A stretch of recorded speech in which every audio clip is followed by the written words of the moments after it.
बिस्मिल्लाहिर्रहमानिर्रहीम। अस्सलाम वालेकुम students. Chapter number 4 cells and tissues, और जो नेक्स्ट हमें टॉपिक डिस्कस करना है वो है passage of molecules into and out of the cells, diffusion, facilitated diffusion, osmosis. तो ये तीन हम प्रोसेस पढ़ते हैं कि किस तरह से पानी के मॉलिक्यूल्स जो हैं सेल के अंदर और बाहर जो हैं मॉलिक्यूल्स, वाटर मॉलिक्यूल्स और डिफरेंट मॉलिक्यूल्स जो हैं सेल से मूवमेंट शो करते हैं। और इसके अलावा नेक्स्ट टॉपिक जो है water balance problem.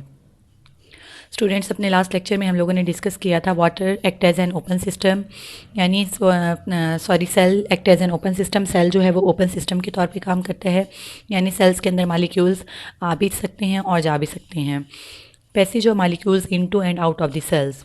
We know that cell membrane act as barrier to most but not all molecules. हम जानते हैं कि जो सेल वॉल है वो जो है बहुत सारे मॉलिक्यूल्स के लिए एज बैरियर एक्ट करती है, काम करती है, लेकिन तमाम मॉलिक्यूल्स के लिए नहीं। कुछ मॉलिक्यूल्स को जो है ये अपने अंदर से जाने गुजरने देती है और कुछ मॉलिक्यूल्स के लिए एज बैरियर है, अपने अंदर से गुजरने नहीं देती। That is why cell membrane are called semipermeable membrane. इस वजह से सेल मेम्ब्रेन को सेमी परमिएबल मेम्ब्रेन कहा जाता है। सेमी परमिएबल मींस कि ये कुछ मॉलिक्यूल्स को जो अपने अंदर से गुजरने की इजाज़त देती है, सबको नहीं देती, इसलिए कुछ मॉलिक्यूल्स को गुजरने की इजाज़त देने की वजह से इसको कहा जाता है semipermeable membrane. Cell membranes maintain equilibrium inside cell as well as outside by exchanging matter with cell environment according to needs. Cell membrane जो है सेल के अंदर और सेल के बाहर जो है इक्विलिब्रियम जो मेंटेन रखता है, ठीक है। इक्वल जो है जो इन चीज़ की ज़रूरत होती है मॉलिक्यूल्स की, वो सेल मेम्ब्रेन के ज़रिए से सेल में एंटर हो सकती है, और जिस चीज़ की ज़रूरत नहीं होती वो सेल मेम्ब्रेन के ज़रिए ही सेल से बाहर धकेल दी जाती है। तो इस तरह से जिस चीज़ की ज़रूरत होती है इन्वायरमेंट में से वो सेल के अंदर जाती हैं, और जिसकी नहीं होती वो सेल से बाहर भेज दी जाती हैं। इस तरह से जो सेल और उसके इन्वायरमेंट के दरमियान जो है इक्विलिब्रियम मेंटेन रहता है। Cell membrane do it through the phenomena of diffusion. अब सेल मेम्ब्रेन जो है ये किस तरह से चीज़ों को अपने अंदर और बाहर भेजती हैं, वो कुछ तरीके हैं जिसमें हमें है diffusion, facilitated diffusion, osmosis, filtration, active transport, endocytosis and exocytosis. ये सारे वो तरीके हैं जिसके ज़रिए से सेल मेम्ब्रेन मॉलिक्यूल्स को, वाटर मॉलिक्यूल्स को, सॉल्ट्स को, मिनरल्स को, डिफरेंट चीज़ मॉलिक्यूल्स को जो है अपने अंदर और बाहर भेज सकती है। जिसमें से हम फर्स्ट डिस्कस करेंगे डिफिजन। डिफिजन कौन सा प्रोसेस है, इसके ज़रिए से कैसे मॉलिक्यूल्स अंदर और बाहर आ जा सकते हैं। Diffusion is the movement of molecules from an area of higher concentration to an area of lower concentration.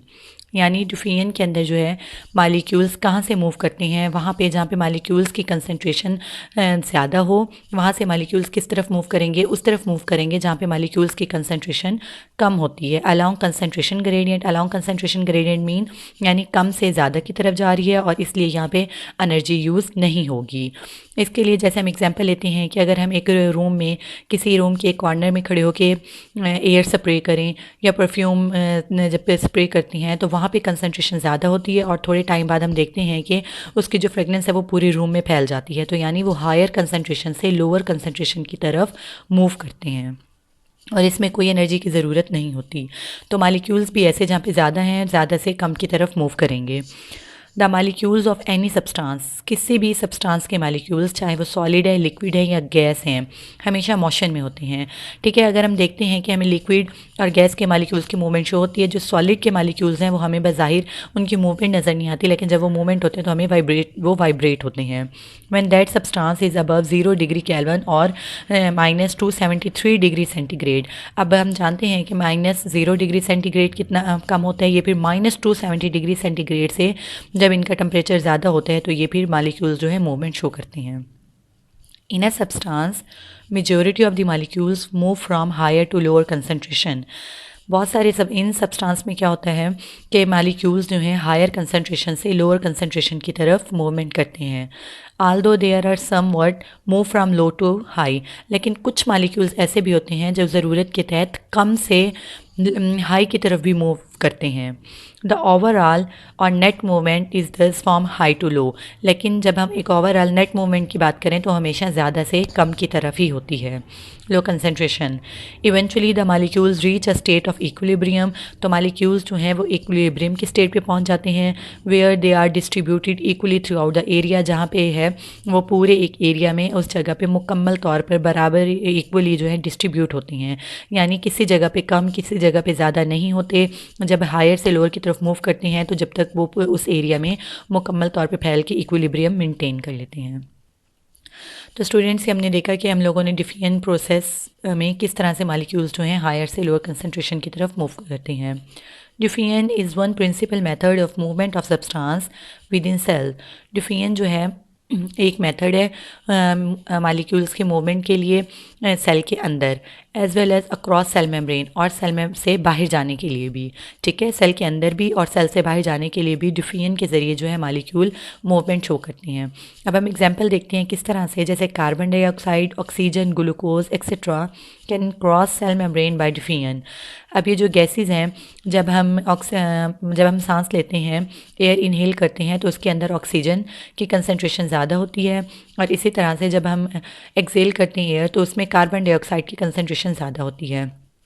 तो ये किस तरह से होती हैं, जब एयर लंग्स में जाती है, gas exchange in gills and lungs occur by this process. जब एयर लंग्स में जाती है तो जिसमें ऑक्सीजन की कंसंट्रेशन ज़्यादा है, तो वो कैपिलरीज़ के ज़रिए से ब्लड में चली जाती है, और वहाँ पे जो कार्बन डाइऑक्साइड की कंसंट्रेशन ज़्यादा है वो कहाँ आ जाती है, वो ब्लड में आ जाती है। ठीक है, ब्लड के ज़रिए वहाँ जाती है, तो हम देख सकते हैं कि वो हायर कंसंट्रेशन से लोअर कंसंट्रेशन की तरफ जहाँ पे ज़रूरत है वो मालिक्यूल्स चीज़ें उस तरफ मूव कर जाती हैं। Movement of glucose molecules from small intestine lumen into the blood capillaries of villi is another example of diffusion.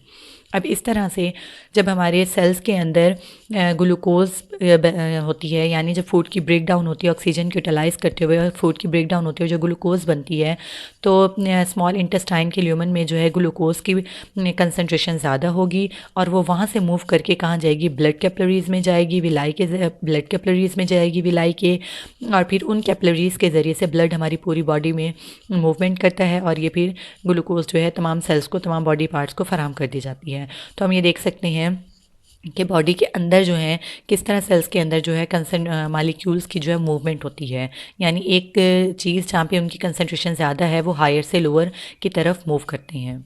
Because a cell does not expend energy when molecules diffuse across its membrane, this type of diffusion is passive transport.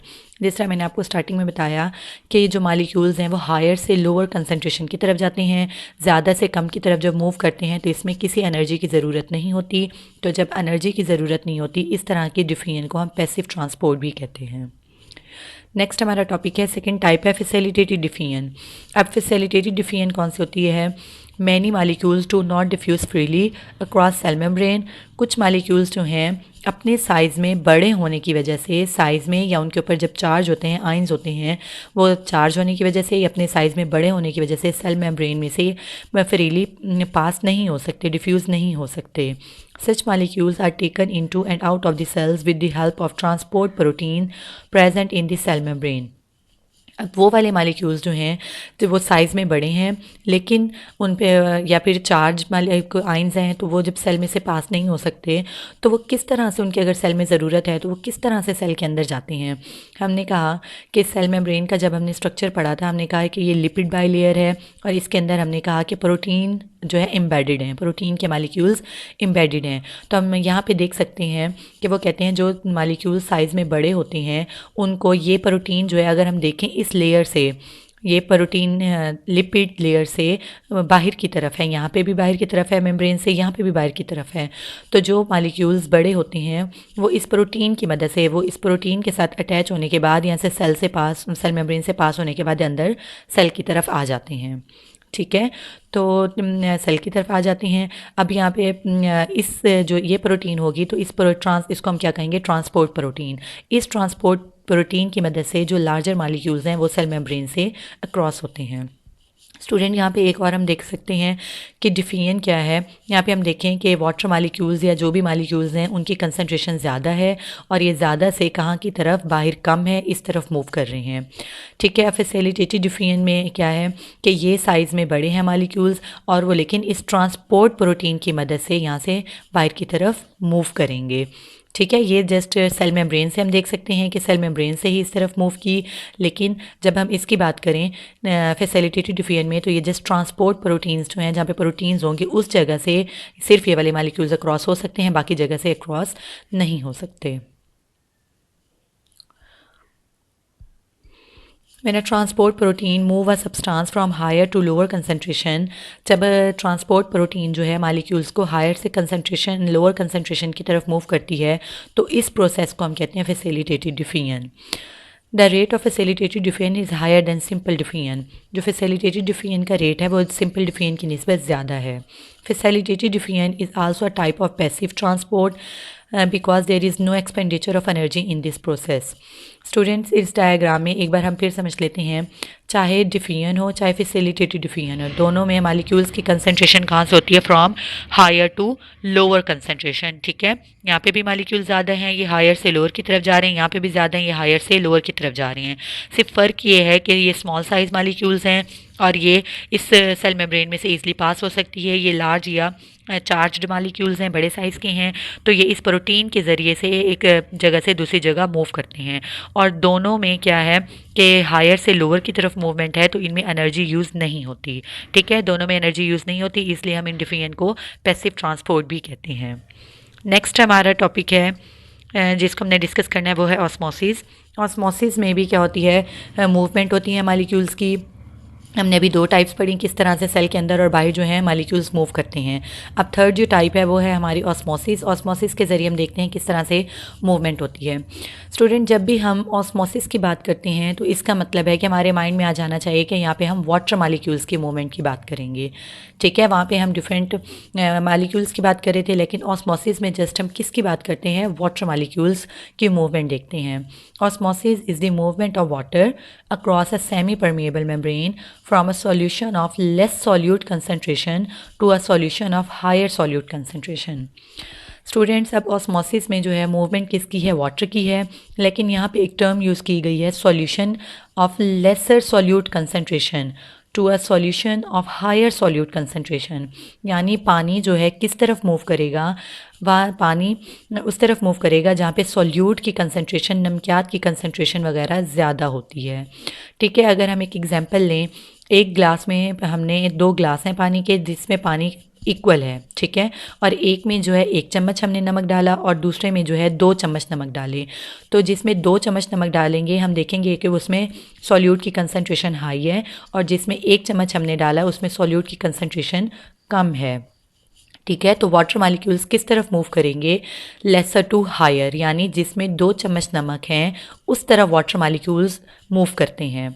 तो इसलिए कहा गया है कि water molecules किस तरफ move करते हैं, from lesser to higher solute concentration. अगर अब हम इस डायग्राम को देखें तो इसमें जो ये ब्लू कलर के डॉट्स हैं ये वाटर मालिक्यूल्स को रिप्रेजेंट कर रहे हैं और ये जो पिंक कलर के डॉट्स हैं ये सॉल्यूट कंसंट्रेशन को। हम एग्जांपल ले लेते हैं कि यहाँ पे सॉल्ट की कंसंट्रेशन ज़्यादा है, तो अगर हम इस साइड पे देखें तो यहाँ पे वाटर मालिक्यूल ज़्यादा हैं और इसके अंदर जो है ये सॉल्यूट मालिक्यूल्स कम हैं। तो हमने क्या कहा कि वाटर मालिक्यूल्स जो हैं फ्रॉम लेसर सॉल्यूट कंसंट्रेशन, ये वाला पोर्शन जो है इसमें सॉल्यूट की कंसंट्रेशन कम है, वाटर की ज़्यादा है।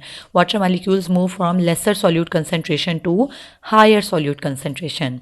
ठीक है, सेमी परमिएबल मेम्ब्रेन के ज़रिए से पानी लेसर सॉल्यूट कंसंट्रेशन से हायर सॉल्यूट कंसंट्रेशन की तरफ मूव कर रहा है और इसको हमने क्या नाम दिया, ऑस्मोसिस का। Water molecules move from dilute to concentrated solution. अब जिसमें सॉल्यूट की कंसंट्रेशन कम होती है उस सॉल्यूशन को हम डाइल्यूट भी कहते हैं और जिसमें सॉल्यूट की कंसंट्रेशन ज़्यादा होती है उसको हम कंसंट्रेटेड सॉल्यूशन कहते हैं। तो हम ये भी कह सकते हैं lesser solute concentration to higher solute concentration या फिर from dilute to concentrated solution की तरफ जो है वाटर मालिक्यूल मूव करता है। तो अब हम यहाँ पे देखते हैं कि यहाँ पे इनकी क्या हो गया, अमाउंट इक्वल हो गई। यहाँ पे भी पानी के मालिक्यूल्स आ गए और जो कंसंट्रेटेड सॉल्यूशन था उसको डाइल्यूट कर दिया, यानी पानी ज़्यादा आ गया। अब स्टूडेंट्स, ऐसा सॉल्यूशन जिसमें सॉल्यूट की कंसंट्रेशन ज़्यादा हो उसको हम कहते हैं हाइपरटोनिक सॉल्यूशन, और ऐसा सॉल्यूशन जिसमें सॉल्यूट की कंसंट्रेशन कम हो उसको हम कहते हैं hypotonic solution. The rules of osmosis can be best understood through the concept of tonicity of solution। अब जो ऑस्मोसिस का रूल है कि किस तरह से ऑस्मोसिस होती है, पानी कहाँ से कहाँ की तरफ मूव करता है, उसको हम एक टर्म है टोनिसिटी, उसके ज़रिए से समझ सकते हैं। अब टोनिसिटी क्या होती है सॉल्यूशन की? The term tonicity refers to the relative concentration of solute in the solution being compared. अब टोनिसिटी जो है किसी भी सॉल्यूशन में उसकी सॉल्यूट की कंसंट्रेशन को देखते हैं, लेकिन किसके ज़रिए से? उसके साथ एक और सॉल्यूशन हो जिससे हम उसको कंपेयर कर सकें।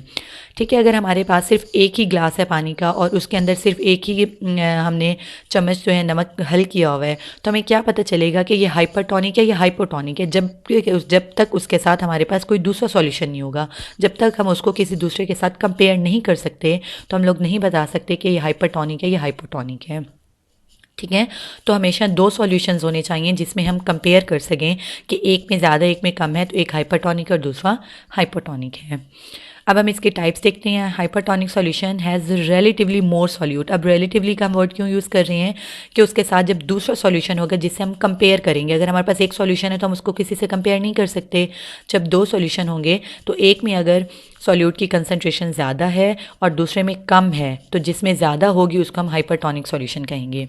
Hypertonic solution has relatively less solute. अब हाइपोटोनिक सॉल्यूशन कौन सा होगा? ऐसा सॉल्यूशन जिसमें दूसरे सॉल्यूशन की निस्बत सॉल्यूट की कंसंट्रेशन कम होगी। और आइसोटोनिक सॉल्यूशन क्या होता है? जिसमें जो है दोनों में सॉल्यूट की कंसंट्रेशन इक्वल हो। ठीक है, ऐसा सॉल्यूशन जिसमें सॉल्यूट की कंसंट्रेशन इक्वल हो, एक में ना ज़्यादा हो ना कम हो, यानी हाइपरटोनिक की एग्जांपल लें तो जिस ग्लास में 2 चम्मच नमक हैं वो हाइपरटोनिक है, जिसमें एक चम्मच नमक है वो हाइपोटोनिक है। और ऐसा सॉल्यूशन जब 2 ग्लास पानी और दोनों के अंदर एक एक चम्मच है तो वो दोनों में इक्वल है कंसंट्रेशन, तो ऐसे सॉल्यूशन को हम कहते हैं आइसोटोनिक सॉल्यूशन। ठीक है स्टूडेंट्स, ये सारे जो हैं डेफिनेशंस और ये जितने भी टॉपिक्स हैं ये शॉर्ट के लिए लॉन्ग के लिए दोनों के लिए इंपॉर्टेंट हैं, लेकिन आपने बस ये याद रखना है कि जो डिफिनियन और फैसिलिटेटिव डिफिनियन है उसमें हायर टू लोअर कंसंट्रेशन है जब हम ऑस्मोसिस की बात करते हैं, लेकिन इसमें हम वाटर मॉलिक्यूल्स की बात करते हैं। और उन दोनों में इनमें जो है एनर्जी भी यूज़ नहीं होती, मॉलिक्यूल्स ईजिली मूव कर जाते हैं। और जो हमारा अब नेक्स्ट टॉपिक है जो हमने पढ़ना है वो है हमारा टॉपिक है वाटर बैलेंस प्रॉब्लम, कि वाटर को जो है बैलेंस करना किस तरह से प्रॉब्लम है। When an animal cell such as red blood cells, किसी भी एक एनिमल सेल की बात करते हैं हमने, जैसे रेड ब्लड सेल लिया, इस प्लेस इन आइसोटोनिक सॉल्यूशन, अगर हम उसको आइसोटोनिक सॉल्यूशन में रख दें, आइसोटोनिक सॉल्यूशन अभी हमने डिस्कस किया जिसमें सॉल्यूट की कंसंट्रेशन इक्वल होती है। The cell volume remain constant, तो जब सॉल्यूट की कंसंट्रेशन इक्वल है तो ना वाटर जो है अंदर मूव करेगा और ना ही बाहर मूव करेगा, तो क्या रहेगा? वॉल्यूम वाटर का कांस्टेंट रहेगा।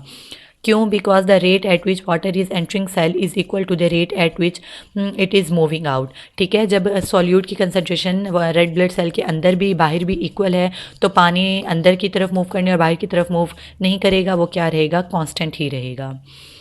When a cell is placed in hypotonic solution, water enters and cell swell and may rupture like an overfilled balloon। जब हम हाइपोटोनिक सॉल्यूशन में रख दें, हाइपोटोनिक सॉल्यूशन में यानी बाहर सेल के बाहर जो है सॉल्यूट की कंसंट्रेशन कम है लेकिन सेल के अंदर ज़्यादा है, तो पानी अंदर की तरफ ज़्यादा मूव करेगा सेल के अंदर की तरफ और वो एक बैलून की तरह एक्स्ट्रा तौर पे फिल हो जाएगा और वो रैप्चर भी हो सकता है। Similarly, an animal cell placed in a hypertonic solution will lose water and will shrink in size।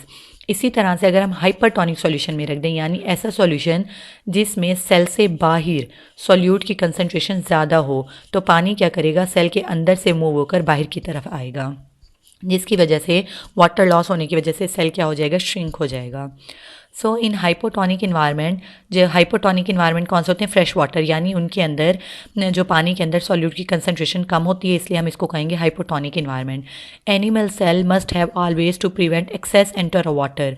ऐसी कंडीशन में जो है सेल के अंदर सॉल्यूट की कंसंट्रेशन ज़्यादा होती है और वो अपने आप को प्रिवेंट करता है कि पानी बहुत ज़्यादा अंदर मूव ना करे, एक्स्ट्रा मूव ना हो, ताकि सेल रैप्चर ना हो। और जब हाइपरटोनिक सॉल्यूशन की बात करें, जैसा कि सी वाटर, यानी जो पानी है सेल के बाहर पानी है वहाँ पे सॉल्यूट की कंसनट्रेशन ज़्यादा होती है सी वाटर में। They must have ways to prevent excess loss of water. तो उन सेल्स के पास ऐसे तरीके होने चाहिए कि उनमें से पानी बहुत ज़्यादा लूज़ होकर बाहर ना चला जाए। स्टूडेंट इस टॉपिक को जो है, ये जो भी हमने डिस्कस किया वाटर बैलेंसिंग प्रॉब्लम में एनिमल सेल को, इसको हम इस डायग्राम के ज़रिए से समझ लेते हैं। ये एक एनिमल सेल है और ये जो एक रेड ब्लड सेल की एग्जांपल दी गई है। अब इन्होंने कहा कि ये जो सेल है यहाँ पे जो है ये आइसोटोनिक सॉल्यूशन है, यानी ये सेल के अंदर और सेल के बाहर जो है सॉल्यूट की कंसंट्रेशन इक्वल है। तो जितना ही पानी अंदर एंटर होगा उतना ही बाहर मूव हो जाएगा, तो ये सेल क्या है, नॉर्मल रहेगा। इसी तरह से हमने कहा कि हाइपोटोनिक का मतलब कि जो बाहर की तरफ जो है सॉल्यूट की कंसंट्रेशन कम है और अंदर सेल की सॉल्यूट की कंसंट्रेशन ज़्यादा है, तो सेल पानी जो है बहुत ज़्यादा अंदर मूव करेगा और ये बहुत ज़्यादा ओवरफिल होने की वजह से रप्चर हो जाएगा। इसी तरह से जब हम हाइपरटोनिक सॉल्यूशन की बात करें तो इसका मतलब है कि यहाँ पे बाहर सॉल्यूट की कंसंट्रेशन ज़्यादा है और सेल में सॉल्यूट की कंसंट्रेशन कम है, तो यहाँ से पानी मूव होकर बाहर की तरफ जाएगा ज़्यादा सॉल्यूट की तरफ, तो इसकी वजह से ये सेल क्या हो गया, श्रिंक हो गया। इसी तरह से अगर हम प्लांट सेल की बात करते हैं, प्लांट सेल में भी इसी तरह से होता है कि ये आइसोटोनिक सॉल्यूशन में पानी के जो मॉलिक्यूल्स हैं वो अंदर मूव करते हैं यहाँ पे, लेकिन पानी के मॉलिक्यूल्स अंदर मूव करने के साथ साथ यहाँ पे जो है वैक्यूल जो है इसमें आ जाता है। वैक्यूल में आने की वजह से यहाँ पे पानी स्टोर हो जाता है। स्टूडेंट, प्लांट सेल के बारे में हम पहले थोड़ा सा रीड कर लेते हैं, फिर हम इसको देखते हैं। Water balance problem are somewhat different for plant cell because of their high rigid cell wall। अब जो हमने अभी एनिमल सेल को डिस्कस किया, अगर हम इसकी निस्बत प्लांट सेल को देखें तो इसमें वाटर बैलेंस प्रॉब्लम जो है वो थोड़ा डिफरेंट है, क्योंकि इसकी सेल वॉल जो है रिजिड होती है, सख्त होती है। Most plant cell live in hypotonic environment. बहुत से प्लांट के सेल जो हैं वो हाइपोटोनिक इन्वायरमेंट में रहते हैं, यानी बाहर उनमें सॉल्यूट की कंसंट्रेशन कम होती है। इसी वजह से there is low concentration of solute in extracellular fluid than in the cell. इसी वजह से जब वो हाइपोटोनिक सॉल्यूशन में रहते हैं तो प्लांट सेल के बाहर जो सॉल्यूट की कंसंट्रेशन कम होगी और जो प्लांट के अंदर है वहाँ पे सॉल्यूट की कंसंट्रेशन ज़्यादा होती है, जिसके नतीजे में क्या होता है, as a result water tend to move first inside cell. इस वजह से बाहर से पानी जो है अंदर की तरफ सेल के अंदर में सॉल्यूट कंसंट्रेशन ज़्यादा होने की वजह से सेल के अंदर मूव करेगा एंड देन इनसाइड वैक्यूल, और फिर सेल से अंदर वैक्यूल में चला जाता है। When vacuole increase in size, जब वैक्यूल साइज में इंक्रीज होता है, cytoplasm presses firmly against the interior of the cell wall. जब साइटोप्लाज्म में जब वैक्यूल साइज़ में बड़ा होगा तो वो क्या करेगा, सेल वॉल के साथ प्रेस हो जाएगा और उसको क्या कर देगा, रिजिड कर देता है। विच एक्सपेंड्स आ लिटल, जो कि थोड़ा फिर जिसकी वजह से वो सेल थोड़ा सा फैल जाता है। Due to strong cell wall, मजबूत सेल वॉल होने की वजह से plant cell does not rupture, और प्लांट सेल जो है वो रैप्चर नहीं होता बट इनसाइड बिकम रिजिड्स, जिसके और लेकिन वो क्या हो जाता है, हार्ड हो जाता है, रिजिड हो जाता है। In this condition, the outward pressures on the cell wall exerted by internal water is known as turgor pressure। अब जब पानी सेल से वैक्यूल में जाता है, वैक्यूल में बहुत ज़्यादा भर जाने की वजह से जब वो टर्जिड हो जाता है, प्रेशर बाहर सेल वॉल पे एग्जिट करता है और वो क्या हो जाती हैं, सेल वॉल रैप्चर नहीं होती लेकिन बल्कि क्या हो जाती है, टाइट हो जाती है, रिजिड हो जाती हैं। ऐसा प्रेशर जो अंदर से बाहर की तरफ सेल वॉल पे लगाया जाता है उसको हम कहते हैं टर्गर प्रेशर, एंड ये phenomena is known as turgor. और इस फिनोमेना को हम कहेंगे टर्गर जब सेल वॉल प्लांट सेल के अंदर वैक्यूल में वाटर फिल होगा और वो क्या करेगा, बाहर प्रेशर एग्जर्ट करेगा और प्लांट जो सेल जो है रिजिड होते हैं। In isotonic environment the net uptake of water is not enough to make the cell turgid and it is flaccid loose water not film. ठीक है, आइसोटोनिक सॉल्यूशन में पानी का जो मॉलिक्यूल्स हैं और सॉल्यूट जो वो इक्वल होती हैं, इस वजह से वो ज़्यादा पानी अंदर मूव नहीं करता, जिसकी वजह से सेल जो है टर्जिड नहीं होता बल्कि फ्लैसिड होता है, उसके अंदर से वाटर लूज़ हो जाते हैं यानी वो फिल्म नहीं होता। और हाइपरटोनिक इन्वायरमेंट में क्या होता है, जब बाहर सॉल्यूट की कंसंट्रेशन ज़्यादा होगी तो प्लांट सेल जो है बहुत ज़्यादा वाटर लूज़ कर देगा और उसका साइटोप्लाज्म श्रिंक हो जाएगा, और प्लांट में श्रिंकिंग ऑफ साइटोप्लाज्म को हम कहते हैं प्लाज्मोलाइसिस। तो स्टूडेंट्स, इसमें ये टर्गर प्रेशर, टर्गर और प्लाज्मोलाइसिस सारी इंपॉर्टेंट डेफिनेशंस हैं। और अब हम इसको यहाँ से समझ लेते हैं। हम कहते हैं कि आइसोटोनिक सॉल्यूशन में बाहर और अंदर जो है सॉल्यूट की कंसंट्रेशन इक्वल है, पानी जितना एंटर होगा उतना ही मूव हो जाएगा। अब यहाँ पे जो है वैक्यूल में एक्स्ट्रा वाटर नहीं है, इसने एक्स्ट्रा वाटर ने सेल वॉल पे जो है कोई फोर्स एग्जर्ट नहीं की, इस वजह से ये जो है सेल फ्लैसिड है, यानी इसने वाटर लूज़ किया हुआ, ये फिर्म नहीं होगा। इसी तरह से हम हाइपोटोनिक की बात करें तो अंदर जो है सॉल्यूट की कंसंट्रेशन ज़्यादा है, बाहर कम है। बाहर कम होने की वजह से ज़्यादा सॉल्यूट की तरफ पानी मूव करेगा। जब पानी बहुत ज़्यादा अंदर मूव करेगा तो ये सेल से अंदर वैक्यूल में जाएगा। वैक्यूल बहुत ज़्यादा जब फिल हो जाएगा तो ये इस बाहर सेल वॉल की तरफ प्रेशर एग्जर्ट करेगा, इसके साथ प्रेस होने के साथ प्रेशर एग्जर्ट करेगा और क्या करेगा कि ये थोड़ा एक्सपेंड हो जाएगा सेल और टाइट हो जाएगा, टर्जिट हो जाएगा। ठीक है, ये नॉर्मल है, टर्जिट है यानी फिर्म है ये सेल। इसी तरह से हाइपरटोनिक की बात करें तो सेल के अंदर की निस्बत बाहर जो है सॉल्यूट की कंसंट्रेशन ज़्यादा है, वाटर मालिक्यूल्स अंदर से बाहर की तरफ मूव कर रहे हैं और ये बाहर की तरफ मूव करने की वजह से यहाँ पे इसने अपना वाटर लॉस कर दिया, इसको साइटोप्लाज्म श्रिंक हो गया। और इस तरह से प्लांट्स के सेल में जब साइटोप्लाज्म श्रिंक होते हैं इसको हम कहते हैं प्लाज्मोलाइज्ड यानी प्लाज्मोलाइसिस। ठीक है, अब इसमें क्या हुआ कि वाटर मालिक्यूल्स बाहर ज़्यादा की तरफ मूव कर गए। तो स्टूडेंट्स ये हमने देखा कि किस तरह से इफ़ेक्ट है टॉनिसिटी का यानी हाइपोटोनिक सॉल्यूशंस में सॉल्यूट की कंसंट्रेशन को देखते हुए कि वो किस तरह एनिमल और प्लांट सेल पे इफ़ेक्ट करते हैं। तो स्टूडेंट्स यहाँ तक का आज हमारा लेक्चर कंप्लीट होता है। जज़ाकल्लाह, अल्लाह हाफिज़।